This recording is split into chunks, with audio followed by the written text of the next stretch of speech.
lagi po nating tatandaan na ang buhay na mayroon tayo dito sa kasalukuyan, panandalian lamang.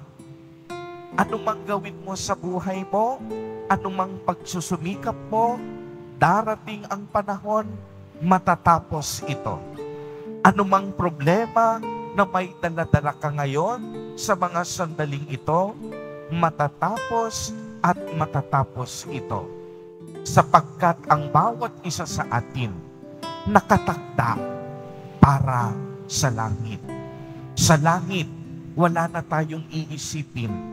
Sa langit, wala na tayong iintindihin. Sa langit, tanging Diyos ang kapiling natin.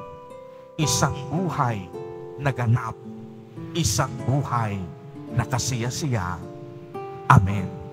Purihin at dakilain natin ang ating Panginoon, ang mahal na poong Jesus Nazareno.